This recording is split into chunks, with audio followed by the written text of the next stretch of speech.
le moi est haïssable maanaam nit ki pour mu présenter boppam dafa xaw a jafe waaye dañuy jéem man maa ngi tudd Abdoulaye Fane dëkk fii Santhiaba Thiarène ci wàllu liggéey inspecteur principal de la jeunesse et des sports laa woon retraité nag depuis juróomi at waaye ci kattanu yàlla jot naa doon directeur un peu partout dans ce pays ba doon na fi directeur de la prévention individuelle et collective doon fi conseiller technique et aussi doon fi chef département administration générale et finance Croix-Rouge sénégalaise daanaka loolu ci wàllu liggéey bi la ci wàllu associatif bi aussi membre fondateur la ASCDO parce que man maa jëkk a doon secrétaire général en 79 ASCDO bu ñu koy créé jamono yu Badou Gueye imam Ndayim moom moo doon président donc wàllu yëngatu nañ ci bu baax ba pare vice président la aussi ci Sporting Club bu Rufisque ci wàllu associatif bi aussi membre fondateur la code antenne des diabétiques de Rufisque parce que ñu ko sos fii yàlla dugal ñu aussi am fi siège donc de manière générale daal loolu la peut-être xam naa au fur et à mesure waxtaan bi ak laaj yi dinañ ci mën a tontu wane wax dëgg yàlla li ñu jot a def ci wàllu yëngatu ci dëkk bi parce que ñun askan wi moo ñu ñor. peut-être bii des ci présentation bi mooy bi ma lay gën a soxlaa c'est l'association des parents de. voilà effectivement man maay président union nationale des parents d'élèves et d'étudiants du Sénégal UNAPES. UNAPES waaw kuréel bu bees la boo xam ne bi biñ ko sosee def na ay juróomi at. ba mu ngi liggéey ba actuellement ci dispositif éducation bu Sénégal ak bitim réew même ñu ngi ci am dayoo bu mag ndaxte di la ko wax rek di peut-être ñu bari yëgaguñ ko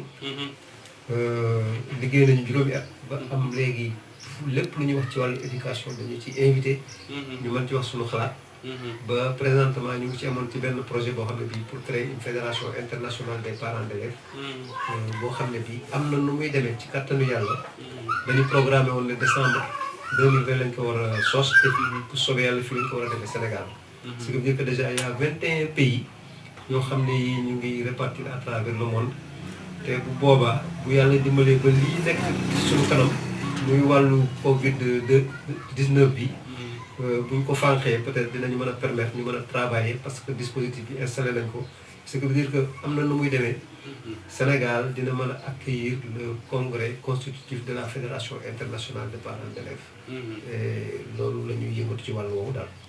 merci président je pense que man président la lay wax parce que yaa jëkk nekk aussi président conseil de quartier bu Santhiaba. effectivement l'histoire du tiendra. waaw effectivement loolu aussi il faut que aussi ñu wax ne bu amee it. xam nga li ma doon wax léegi Blaise Pascal waxoon. yow am nga ci wàllu rëy. ndaxte am na expérience boo xam ne bii da nga ko dund. gis nañ li nga def Ndar ñu dem ak yeneen dëkk yoo xam ne yi woo nañ la. en tant qu'expert en la matière ba nga dem ba mettre en place ay conseils de quartier. mettre aussi say compétences fii ci Tëngéej fi nga xam ne fi nga dëkk. nga cosaanoo ba bi ñu koy sos fii je crois en 2015. ci la ñu def ba man maa jëkk a jiite conseil de quartier bi. jéem nag ay jéego mais xam nga mbir yi moom lépp mënul mat.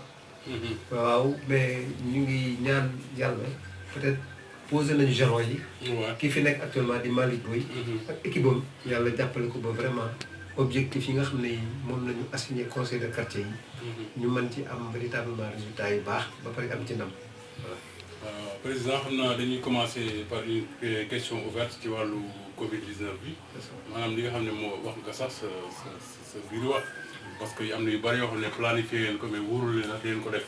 donc loolu ça suppose que Covid 19 bi lëmb na àddina. mais yow en tant que acteur de développement reconnu ban appréciation ngay def ci plan de riposte bi. et aussi balaa ñoo wax plan de riposte sax. mooy aussi tamit Covid 19 lan la inspiré. Covid 19 parce que ñu bari mën naa ne communication ñu bari xam nañ ko. mais dafay baax ci plateau yu mel nii toujours rek nga ciy revenir en tant que acteur. peut-être di wax rek ne jot naa doon directeur de la prévention individuelle et collective ci jamonoy Ablaye Wade. à l'époque moom moo doon président. parce que li indi direction de la prévention boobu mooy boo ko fàttalikoo. Ouais. En juillet 2000. dañ fi defoon ay assises nationales sur la santé. Ouais. À l'époque Abdou Fall moo doon ministre. d'ailleurs de la santé. Ouais. bañ ko defee ci liggéey bi la ñuy génne comme conclusion que ne d'ailleurs Abdoulaye Wade noonu la ko dafa doon rien ne sert de courir derrière la maladie, c'est un combat perdu d'avance. ci la ñu demee ba dal di créer ministre de la prévention. de l'hygiène publique et de l'assainissement. dañ ko sosee bon am ci ay directions yu bari parmi ces directions là direction de la prévention individuelle et collective. ndaxte dañu bëggoon def distinguo entre la prévention individuelle et collective et la prévention médicale. Ouais. Ça il faut le dire. Il y a une nuance quoi. Il y a une nuance. Il faut le dire. Ablaye Wade. dëgg yàlla c'est un visionnaire. dafa mel ni mbir mi daf ñu dab fi mu ne nii. parce que ba ñu defee direction boobu. tout ce qu'il y avait comme activité de prévention. ci grand rassemblement yi. maanaam muy gàmmu di màggal di ay ziar ak yëpp dañ fa daal envoyé ay équipe de préventionniste. tu te rappelles mooy agent préventionniste yooyu man j'avais sous mon autorité 220 agents préventionnistes yoo xam ne dañu daal répartir ci Sénégal. ba dem nañ fi sax ba màkk ba gérer groupe hygiène bi nga xam ne bi moom moo doon gérer les activités de prévention. donc lii amoon na fi. te moom laay wax temps yi malheureusement ñun quelquefois dafa mel ni on a la mémoire courte. wala peut-être dañu dul jéem a def effort di jeex. ndaxte ba tey. boo demoon ci archive di nga gis ay travail yoo xam ne peut-être mën nañ ci sukkandiku. pour peut-être mën ko utiliser comme quand même capital boo xam ne bi dina mën a gën a renforcer li ñuy def. léegi même ku déglu démb le professeur Moussa Seydi. qu'est-ce qu'il a dit parce que nee na le seul combat qui vaille c'est le combat de la prévention. c'est pas le combat de la prise en charge. maanaam mbir mi. da nga koy dem fekki avant muy ñëw nga gàttandu ko. léegi bu fekkee ne gàttandu ko ko. léegi ce qui veut dire da ngay prévenir loo xam ne lii dafa nar a ñëw. bu boobaa balaa feebar bi yegsi. mais ñun boo ko seetloo actuellement on fait de la prévention médicale. dañuy xaar ba mbir mi dal di ñëw. ñun bu ñu ñëwee à 10 heures le ministre dal di ne. am na ñu yegsi. ñii ber nañ leen. ñu ngi faj ñii wér nañu. am na ñeneen ainsi de suite. alors que je crois que heureusement j'ai vu que pour enchaîner question bi nga wax. riposte bi ñuy def nii quand même. ñu ngi koy sentir parce que actuellement. comité yi ñu mettre en place yëpp au niveau des collectivités territoriales. ñu ngi def ay activités de prévention. di dem di wax ak nit ñi di leen wax yan comportement la ñu war a mën a tenir di isolé wu. li ñuy wax distanciation sociale. ainsi de suite. ay moom la ñuy wax geste barrière. maanaam geste yoo xam ne day baare. mbir mi nga xam ne dafay ñëw. je crois que réflexion yi bu ñu demee ba dal di koy intégrer comme ni ñuy jullee. 5 prières yi. ñuy jàpp ne chaque fois bu ñu laalee kii ainsi de suite. ñu nuyoo wala bu fekkee ne am na gën nañu ñu koy def dinañu war a mën a quand même prémunir par rapport à cela. donc de manière générale li ma gis actuellement. quand même baax na. mais lenn rek laa ci doon yokk mooy quand même am na fi ay kuréel yu xam ne yàgg nañ fi dañu am expertise boobu. il faut les mettre à profit. lu mel ni Croix-Rouge. les secouristes. lu mel ni les mouvements à foulard. ñu leen di woowee les mouvements à foulard moom mooy les ay CRAV. même France actuellement seen scout yëpp. mobiliser nañ leen pour suivre temps yi. dañoo mobiliser seen mouvement organisé yëpp nga xam ne am nañ expérience.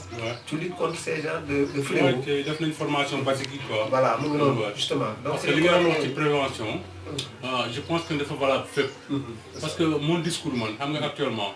quand on parle de la problématique des déchets li ma gëm c'est la prévention comme li nga wax noonu dafa am ci suñu thématique. parce que on parle de la prévention des déchets. et de l'éco-consommation. maanaam da ngay intégrer la protection de l'environnement. en matière d'achat du consommateur. aussi da ngay prévenir les déchets avant muy ñëw mais fii le curatif la gars yi def. maanaam dañu bàyyi ba mbalit mu bari. ñu ne dañuy éradiquer les dépôts pour aménager.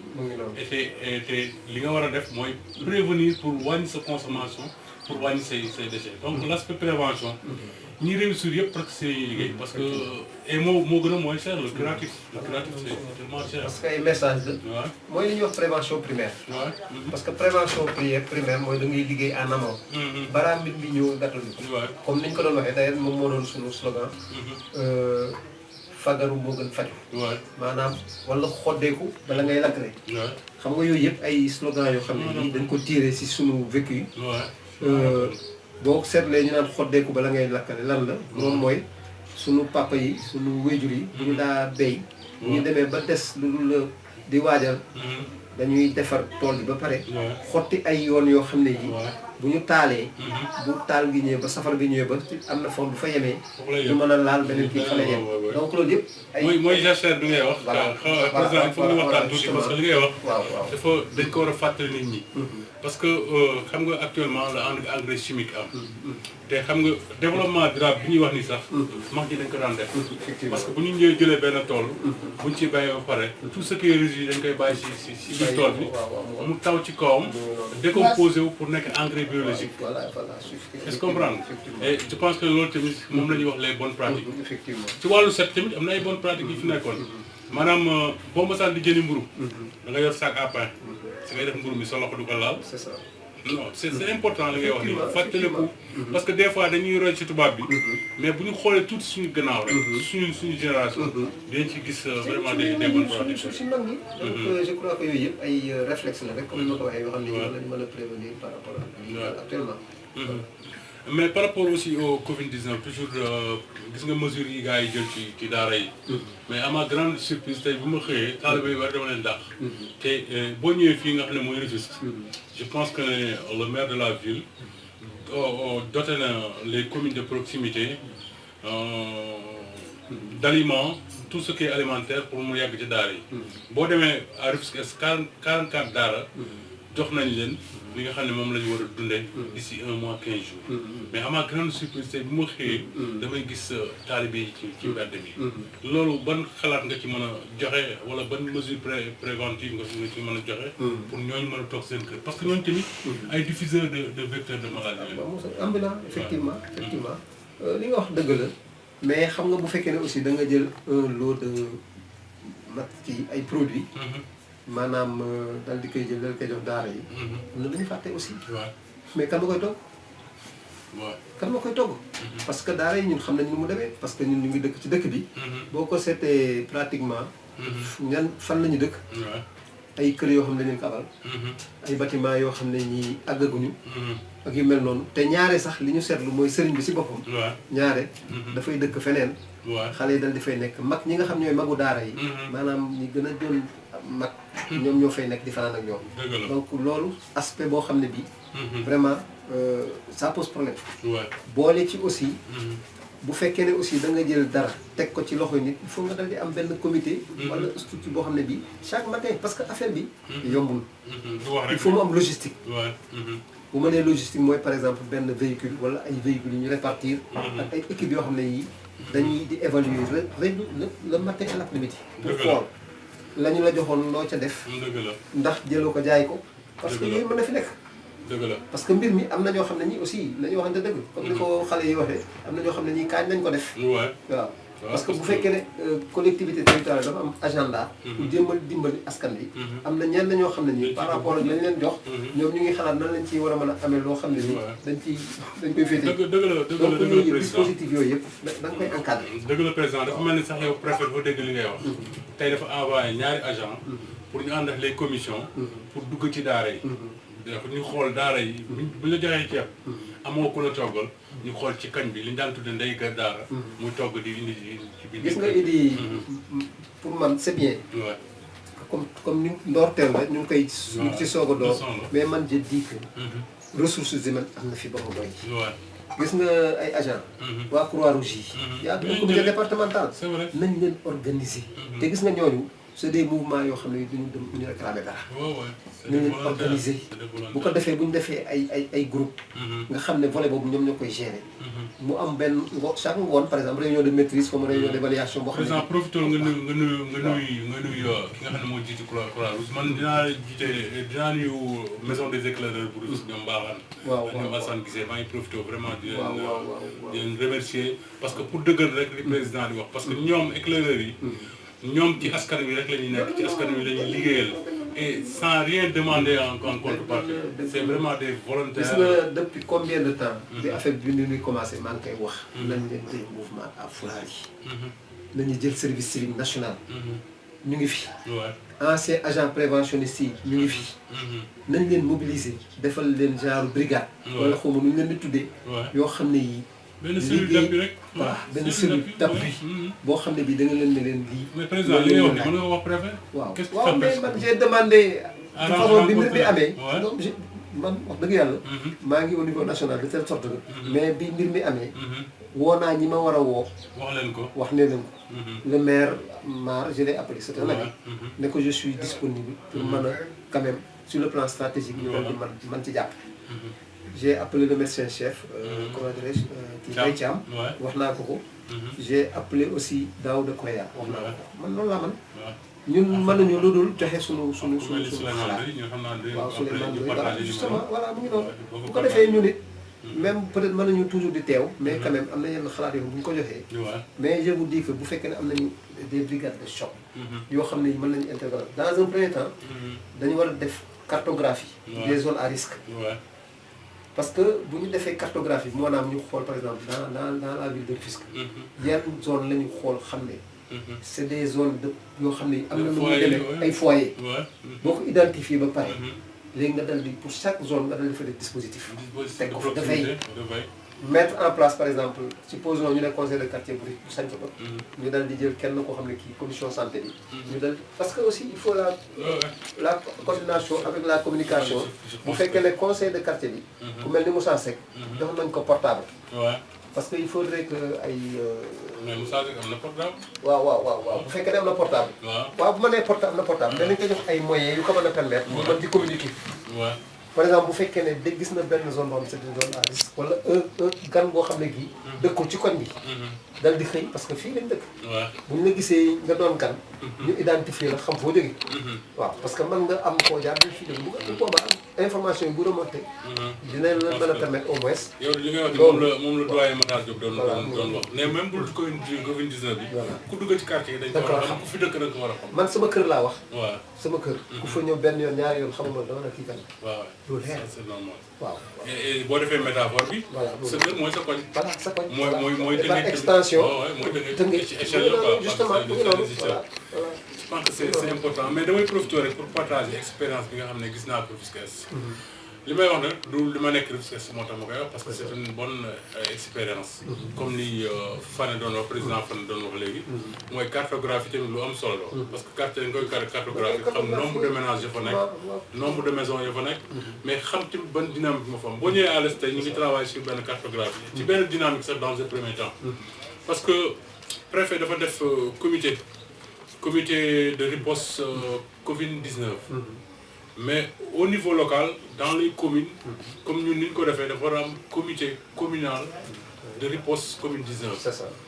au sein des quartiers tamit dafa war a am comité de quartier Covid-19. comme ça charpente bi dafay leer. nga xam ne luy jóge fële dafay jaar am fu mu war a jaar wàcc suuf luy jóge suuf te am fu mu war a jaar yëgg ba ci kaw. et loolu bu ñu ko defee dafa am ay support yoo xam ne ay outils yoo xam ne moo la war a accompagner wu. comme ñun ni ñu ko defee bon je pense que aussi tout ce qui est volet social. dañu bàyyi ñi nga xamee ne ñoom ñooy comité bi nga xam ne de ciblage bourse familiale yi. ñoom ñoo koy gérer. parce que il faut pas recréer la roue. bu dee comité Covid-19 bi. c'est le conseil de quartier. avec aussi tous ses membres mais aussi toute la dynamique locale qui tourne autour du développement. je pense que loolu bu ñu ko defee. fexe ba travailler sur une cartographie comme li ñuy wax les systèmes d'information géographique. daara yëpp da nga koy def koñ bu am daara. nga xam ko. déjà boo xoolee carte bi da ngay gis lépp. da ngay gis dynamique responsable yi. même fi ñuy installé les lavoirs là. mooy barigo yu mag yi. dañ ko def ci carte bi donc boo ñëwee rek boo xoolee rek tu as une lecture claire. je pense que ne il faut parce que Covid-19 dafa ñaax maire yi il faut que ñu liggéey sur ay outils d'aide à la décision. effectivement parce que un maire tey boo ko tàppee war na la wax nombre de ménages yi war nekk këram. gis nga li ngay wax nii. waaw. sànq rek laay seetaan benn télé. am na kenn ku ko wax. te effectivement gis nga mbir mi. peut-être que mu ngi indi ay loxoor yu bari ci réew mi. ak ci àddina bi. mais daf ñu permettre quand même. ñu dal di mu wane suñu insuffisance. man je parie. fii 90% des maires laa wax tey boo leen waxoon. ñu wax la ñaata habitants ñoom ñoo ak tranche d'âge yi ak catégorie sociale yi quartier yi naata lañu maanaam cartographie boobu nga wax ni duñ la ko wax te loolu dafa am solo parce que déjà bu fekkee ne par exemple amoon na tey riposte boobu ñuy wax day fekk organes yi dañuy taxaw rek structure yi tax comme yéen ñi ngeen def au niveau de la commune de Rufisque Est nga xam ne commission sociale bi day ñëw ak commission santé bi maanaam intercommission rek ñu mën a travailler ak commission bi nga xam ne mooy tout ce qui est mais qu'est-ce qu'on constate ici est-ce que sax le président xawma de la commission santé de la ville en principe moom moo waroon a doon président bu kii bi mais li ma gis keneen lañu jël en dehors dal di koy jël dal di koy jox pour mu coordonner les activités au niveau sanitaire xam nga déjà loolu wane na insuffisance ce qui veut dire que profilu même président wu commission santé yi commission yëpp de manière générale au niveau des collectivités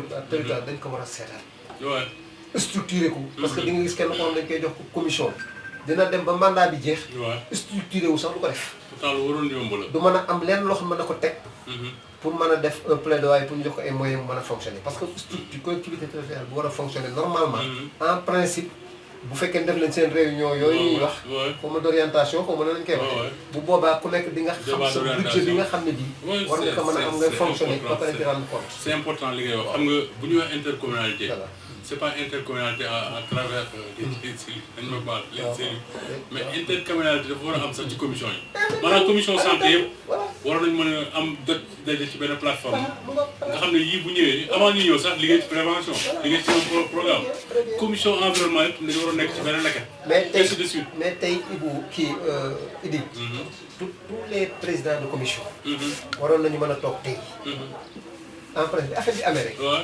la première chose à faire mais mooy tous les présidents de commission ñu dal de santé dal di toog jéem a seet ban plan d'action la ñuy élaborer quelles propositions doivent-ils faire au niveau du maire parce que maire bi c'est quelqu'un boo xam ne bii waroon nekk à la tâche dafa war a di coordonner c'est comme le président de la République actuellement il a son ministère ay ministères am ak yooyu ñoom day coordonner jox les grandes orientations c'est vraiment vrai ba nga xamee ne mais président dañuy ñëw nag ci réseau des associations de parents d'élèves au niveau local dans un premier temps je pense que ne ko bi sax mu nekk au plan national vous avez un plan d'action gis nañ ni yu bëri yéen a koy porté mais du mën a li sax mooy plaidoyer yu bëri dafay dalate kii dalate bi ngeen def gis nañ ko ci à travers les réseaux sociaux les grandes organisations yi ngeen def ci hôtel yi pour toujours la planification c'est important dañ koy def mais face au Covid-19 gis nañ ne l'école l'éducation est impactée en général bon face à cette situation là bi mbir mi amee la première chose que le ministère a fait mu convoqué mu invité ñu on nous a invité à Diamniadio seen kii une réunion pour mettre en place benn comité de veille comité de veille bi mission moom mooy par rapport ak situation bi école bi lan moo ciy taxawaayam première chose bi taxawaay en terme peut-être de riposte parce que aussi il faut que xale yi ak jàngalekat yi aussi ñoom ñu xam ban taxawaay la ñu war a mën a am peut-être fexe ba aar leen ci seen wàllu santé et aussi beneen kii bi moom mooy def de telle sorte que quand même école bi comme actuellement ñëpp ñu ngi bër maanaam vacances bon vacances forcées la bon noonu la ñuy def quand même ba enseignement yi ñu mën ko def te kenn du dem classe ñu regroupé wu waxtaan nañ ci ba actuellement y a des cours en ligne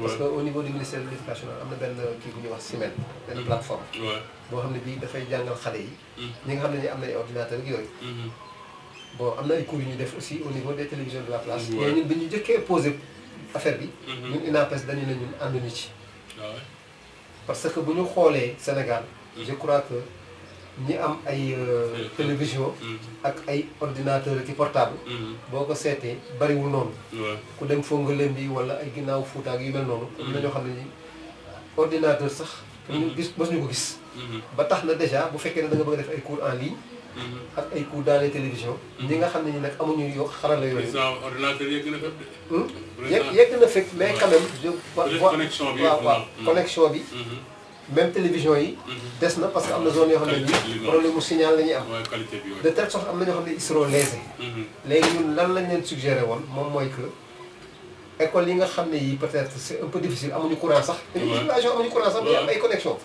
léegi mën nañu def de telle sorte que directeurs yi enseignants yi dal def ay cours. bu ñu defee exercice 6 yi.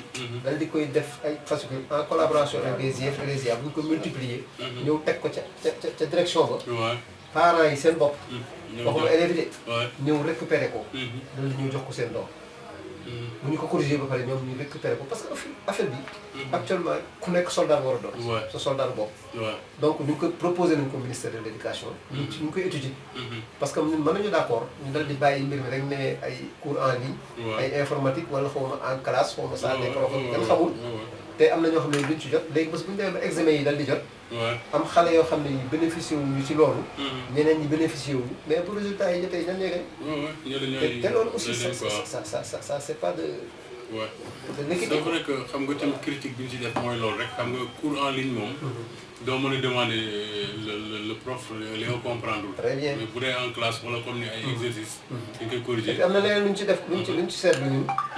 am na xale yoo xam ne li ñuy wane actuellement. dépassé nañ ko. non waay am na ñoo xam ne yeggaguñ ci. waaw waay. c'est-à-dire donc il faut am interactivité. pour mën a am quoi. voilà allo waaw ñu ngi suñu émission Santhiaba Mala une boo leen bëggee dugg ngeen dugg directement waaw ok. donc mbir mi loolu la donc cours en ligne moom c'est bien. comme c'est un début. mais quand même nañu jéem a gën a approfondir réflexion yi. bon en espérant que peut-être ñu dal di prendre en compte yeneen alternatives yi nga xam ne yi. ñi nga xam ne bénéficié wuñu ci peut-être cours yenn yi. ñu mën a am ay exercices yu ñuy teg. peut-être xale yi parents élèves yi ñëw di ko récupérer di ko def seen doom. dëgg la je pense que c'est une démarche boo xam ne vraiment démarche bu baax la quoi. donc président donc bu ñuy évaluer vraiment njàngum école yi même élèves yi sax ñu bari boo di laaj ñu koy seetaan ñu bari naan seetaan parce que tàmm ñu toog teel a tamit quoi ñu bari tàmm ñu toog teel a yenn heures yi di. adulte mooy toog di xool ay seetaan quoi. et puis xam nga jàngale interactivité la. maanaam échange la. échange la. classe. ñu seen ñu def ko tableau bi taxaw nii da ngay wax kii tàllal loxo. ainsi de suite kii fii mais dal di ñëw rek. dal mooy comme li nga wax moom monsieur boobu. mais dal di ñëw rek taxaw yore sa tableau di wax naan di yéeg mais. donc président peut-être damay ñëw rek pour ñu jeexal suñu émission parce que 30 minutes la ñu am d'émission mooy sur les mesures préventives aussi yan recommandation nga mën a joxe par rapport au Covid-19. xam nga boo ko seetlee les mesures préventives c'est lié tout simplement à l'hygiène mooy li nga wax léegi. c'est lié à l'hygiène.